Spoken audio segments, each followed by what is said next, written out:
Hello everyone, I am Anita. आप देख रहे हैं एलपी केमिस्ट्री। तो आज हम लोग पढ़ेंगे limitation of VBT, valence bond theory. इसके पहले इसका जो भी था अच्छे से एक्सप्लेन किया है वीबी थ्योरी को, और अब इसमें लिमिटेशन पढ़ेंगे।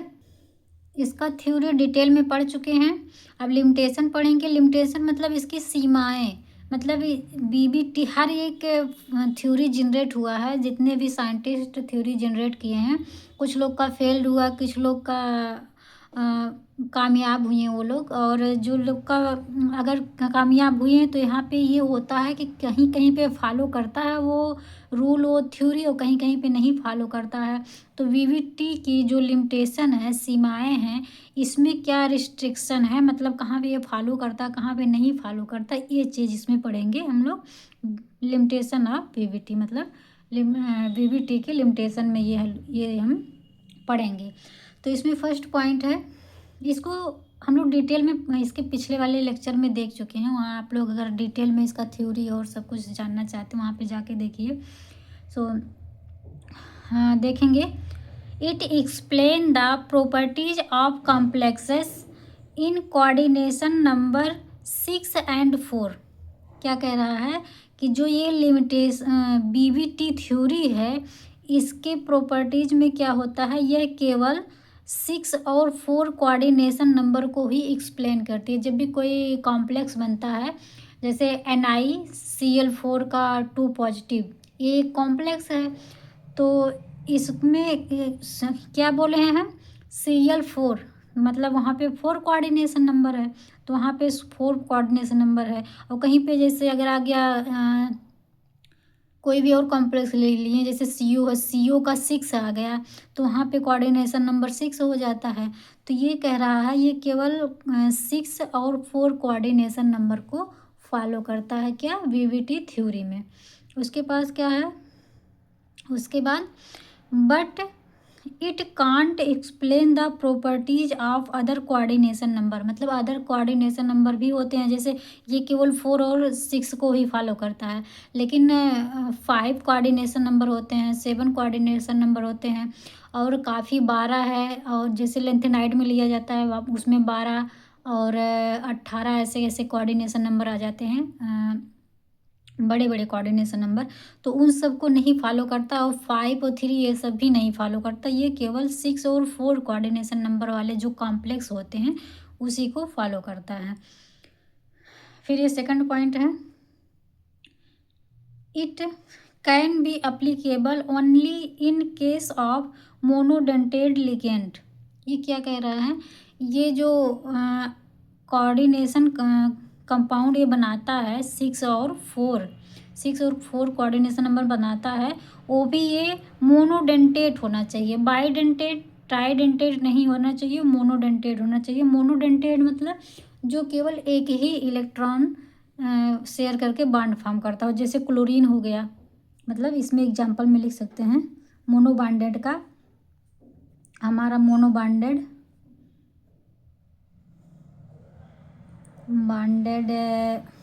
लिगेंड होंगे, जैसे क्लोरीन, फ्लोरीन और ब्रोमीन, आयोडीन, ये सब क्या है, ये मोनो बॉन्डेड लिगेंड है। अब इसी का अगर 4 आ गया, कभी कभी 6 आ गया, इस तरह से कोऑर्डिनेशन नंबर बनाते हैं ये। तो और इसके बाद हमारा थर्ड पॉइंट क्या कहता है, it can explain the formation of homotype complex but it can't explain the formation of heterotype complex. ये कह रहा है जो बीबीटी थ्योरी है हमारी, उसमें केवल हम होमोटाइप के कॉम्प्लेक्स जो होते हैं उसी को ये एक्सप्लेन करता है बीबीटी थ्योरी। और क्या है, जो हेटेरोटाइप के कॉम्प्लेक्स होते हैं उसे बीबीटी फॉलो नहीं करता है। कैसे देखेंगे, इसका एग्जांपल यहाँ पे, जैसे होमोटाइप के कॉम्प्लेक्स किस तरह होते हैं एंड हेटेरोटाइप के कॉम्प्लेक्स किस तरह से होते हैं। तो अगर होमोटाइप का देखेंगे होमोटाइप का मतलब है जितने कोऑर्डिनेशन नंबर होते हैं, जो भी कोऑर्डिनेट बॉन्ड बना रहे हैं, जितने लिगेंड, सारे लिगेंड केवल एक ही टाइप को हों, डिफरेंट टाइप का ना हो, वो हमारा होता है होमोटाइप। होमो मतलब ही होता है एक, या फिर सेम भी बोल सकते हैं, सेम टाइप के। तो ये तो हमारा सेंट्रल मेटल रहेगा, इसको नहीं लेंगे, हमारा ट्रांजिशन मेटल है ये सेंटर में प्रेजेंट रहता है। और ये हमारा लिगेंड है, कोऑर्डिनेट लिगेंड है। तो ये जो है, ये अगर ये सेम रहेगा तो हमारा हो जाएगा होमोटाइप कॉम्प्लेक्स। ऐसे देखिए इसमें भी है, ऐसे इसमें भी है FeCN6, ये तो हमारा हो जाता है सेंट्रल एटम। और ये जो जितने कोऑर्डिनेट, जितना ये लगा है, इसे हम कोऑर्डिनेशन बोलते हैं, कोऑर्डिनेशन कॉम्प्लेक्स। और कितने लगे हैं, 6 CN लगे हैं। ये देखिए ये बन रहा है आपका क्या, 6 कोऑर्डिनेशन नंबर यहाँ पे बन रहा है। तब यहाँ पे देखिए 4 कोऑर्डिनेशन नंबर है इसका, और इसका देखेंगे तो ये 6 कोऑर्डिनेशन नंबर है। अब ये देखिए, ये भी देखिए मोनोडेंटेट है, CN जो है मोनोडेंटेट है, और Cl भी मोनोडेंटेट है। तो इसमें यही फॉलो करता है कि जो है वो मोनोडेंटेट ही केवल लिगेंड बनाता है। एंड जो एक मिनट, हाँ, मोनोडेंटेट बनाता है, और वो होमो टाइप जो कॉम्प्लेक्स रहेंगे उसी को बनाता। मतलब ये देखिए 4 लिगेंड लगे हैं इसमें, चारों सेम है। इसमें देखिए 6 लिगेंड है, 6 के 6 लिगेंड सारे सेम है, CN। अब ये देखिए होमोटाइप क्या होता है, होमोटाइप कॉम्प्लेक्स VVT फॉलो नहीं करता है। अब होमोटाइप कॉम्प्लेक्स का ये एग्जांपल है, इसमें देखिए डिफरेंट टाइप लिगेंड लगे हैं। देखिए NH3 एक लगा है, एक मिनट, हाँ ये देखिए ये 4th है, 4 हमारा NH3 है, 4 ये एंड 5 6। यदि पूछा जाए इस कॉम्प्लेक्स का कोऑर्डिनेशन नंबर क्या है, तो वो 6 हो जाएगा। अभी अगर इसको हटा दें तो केवल NH3 एक हो जाएगा, Cl एक लगा है, और Br, तो यहाँ पे 3 रहेंगे, तो 3 ये फॉलो ही नहीं करता है। तो ये हमारा कोऑर्डिनेशन नंबर 6 और 4 फॉलो करता है। तो जैसे कि यहाँ पे है, तो ये तो उस तरह से है, 6 फॉलो तो करता है, लेकिन इसमें क्या है चेंजिंग, इसमें डिफरेंट टाइप के कॉम्प्लेक्स है, डिफरेंट टाइप के जो कॉम्प्लेक्स रहेंगे वो हमारा BBT थ्योरी जो है वो उसको एक्सप्लेन नहीं करता है। तो ये तो ऐसे ही कैंसिल हो जाएगा। मतलब ये देखिए एग्जांपल है, ये फॉलो करता है, ये सेम है होमोटाइप, एंड हेट्रोटाइप जो है ये फॉलो नहीं करता है। नेक्स्ट पॉइंट देखेंगे,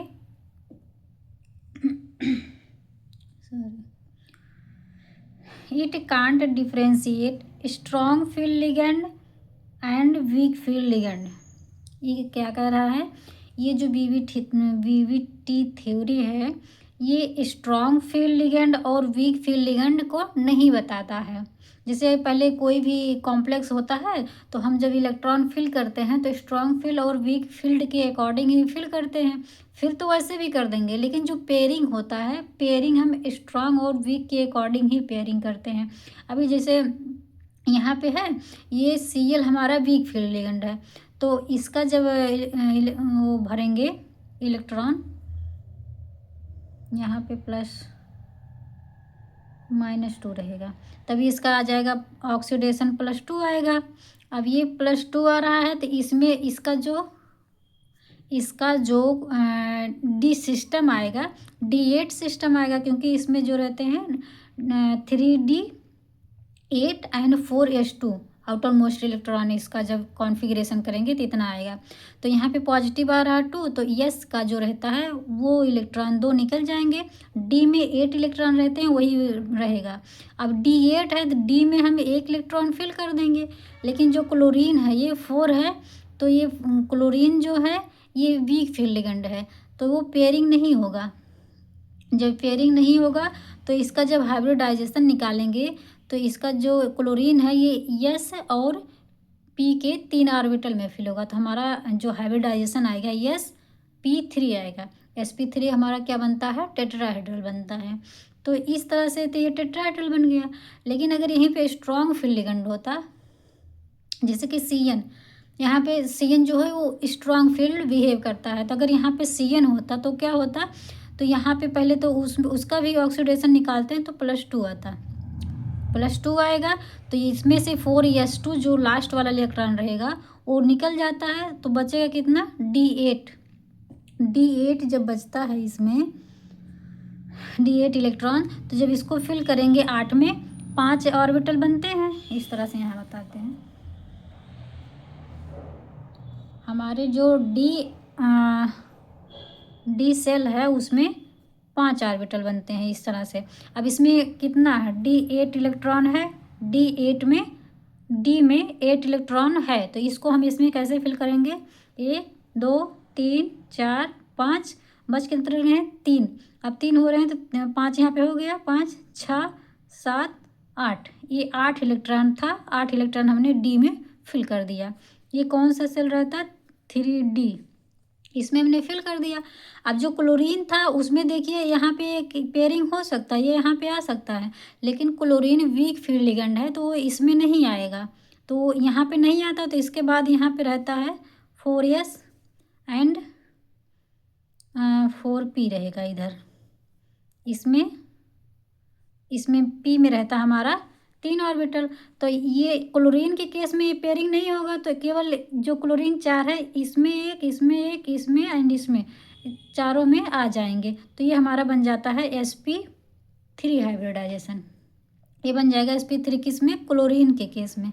लेकिन अगर यही CN ले लिया जाए, CN का भी हम अभी निकाले हैं तो उसका D8 आ रहा था, D8 जब आ रहा है तो इसका भी ऐसे ही फिल करेंगे।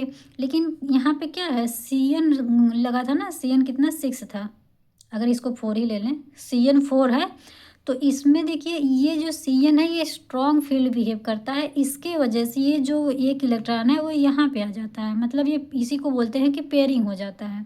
ये जो इलेक्ट्रॉन है अनपेयर्ड है, दो अनपेयर्ड इलेक्ट्रॉन है, अब ये आके यहाँ पे आ जाएगा, तो इसी को बोलते हैं कि ये पेयरिंग हो रहा है। तो स्ट्रॉन्ग फील्ड में इधर आ जाएगा तो ये ऑर्बिटल तो आपका खाली हो जाएगा। तब यहाँ पे जब हाइब्रिडाइजेशन इसका निकालेंगे तो कितना आएगा, एक हमारा यूज होगा D, ये 4 जो CN है एक इस D में आएगा, एक S में आएगा एंड 2 इधर हो गए, 2 और बचे रहा है तो 2 P में आ जाता है।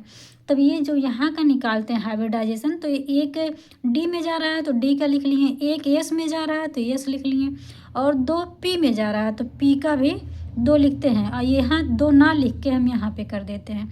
तो ये हाइब्रिडाइजेशन हमारा हो गया क्या, DsP2।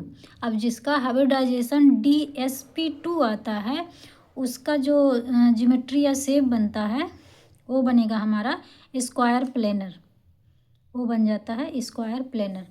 अब इसमें ये देखिए इतना बताते बताते यहाँ पर चले आए। अब यही चीज़ कह रहा है ना कि जो अभी हम स्ट्रॉन्ग फील्ड और वीक फील्ड किए, Cl के केस में वीक करके इसको पेयर नहीं किए, और उस पर जो हाइब्रिडाइजेशन बना sp3 बना। लेकिन अगर CN लिए थे, CN में देखिए पेयरिंग हो गया तो यहाँ का हाइब्रिडाइजेशन DsP2 निकला, और DsP2 आ रहा है तो इसका देखिए जो शेप बनता है स्क्वायर, क्या कर दिया, ये बनता है स्क्वायर प्लेनर। अब देख लीजिए स्ट्रॉन्ग और वीक का क्या क्या आंसर आ जाता है। वीक में sp3 आया, लेकिन स्ट्रॉन्ग में स्क्वायर प्लेनर आ गया। सो यही चीज़ कह रहा है, बट ये बोल रहा है ये BBT कि जो BBT है कांट डिफ्रेंशिएट, मतलब जो स्ट्रॉन्ग फील्ड और वीक फील्ड होते हैं इसको ये डिफ्रेंशिएट नहीं करता है। लेकिन आप सोचेंगे कि जब डिफ्रेंशिएट नहीं करता तो कैसे पता चलता है ये CN स्ट्रॉन्ग है एंड ये क्लोरीन, ब्रोमीन, फ्लोरीन, आयोडीन ये सब वीक फील्ड लिगेंड है। ये दूसरे थ्योरी के अकॉर्डिंग हमें पता है, इस वजह से हम बता रहे हैं कि ये वीक है एंड CN स्ट्रॉन्ग है, CO स्ट्रॉन्ग है। देखिए कुछ एग्जांपल वीक फील्ड के लिए लिगेंड जो हैं ये इतने एग्जांपल है, क्लोरीन, फ्लोरीन, ब्रोमीन, आयोडीन, ऐसे काफ़ी एग्जांपल है जो वीक फील्ड लिगेंड में आते हैं। ऐसे स्ट्रॉन्ग फील्ड में देखिए CN है, CO है, PR3 है, ऐसे और भी लिगेंड हैं जो स्ट्रॉन्ग फील्ड में आते हैं। तो ये जो स्ट्रांग फील्ड वीक फील्ड है ये नहीं बताता है, लेकिन ये और थ्योरी जो है उसके अकॉर्डिंग हम इसको जानते हैं कि कौन सा वीक है वो और कौन सा स्ट्रांग है। फिर देखेंगे फिफ्थ वाला point number 5। It can't explain differentiate, मतलब ये डिफ्रेंशिएट नहीं करता, और नॉट एक्सप्लेन, देखिए दो दो लिख दिए, इट कांट एक्सप्लेन और डिफ्रेंशिएट, ये इतना गलत है।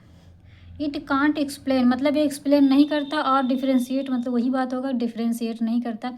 ये डिफ्रेंशिएट नहीं करता क्या चीज़, about the spectrum of ligand, ligand के स्पेक्ट्रम को, जो स्पेक्ट्रा हम बनाते हैं उसको भी ये एक्सप्लेन नहीं कर पाता है।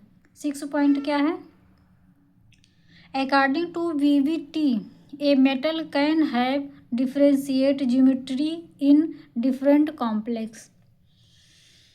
यहाँ पे क्या कह रहा है कि जो VVT के अकॉर्डिंग किसी भी मेटल को जब देखते हैं उसमें, अभी जैसे यहाँ पे देखे हैं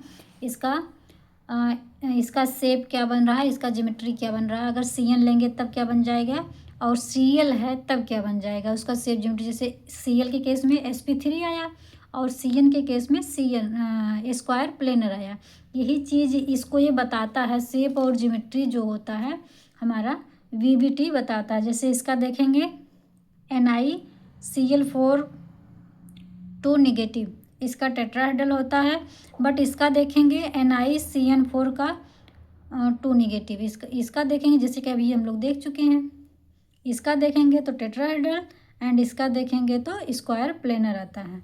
जैसे कि इधर देखें हम लोग, इतना ही है, मतलब देखिए उसका टेट्राहेड्रल आया और इसका स्क्वायर प्लेनर कॉम्प्लेक्स कंपाउंड है। सो आई होप आप लोग को समझ में आया होगा। अगर नहीं आया तो दोबारा रिवीजन करिए, जिनको आ रहा है देखिए, रिवाइज होगा, थोड़ा स्पीड ज़्यादा कर लीजिए लेकिन रिवाइज करिए ज़रूर। और थोड़ा सा भी अगर पसंद आया हो हमारा वीडियो तो लाइक शेयर एंड सब्सक्राइब ज़रूर करें, बने रहिए हमारे साथ अपने ALP केमिस्ट्री चैनल के साथ। सो बाय बाय।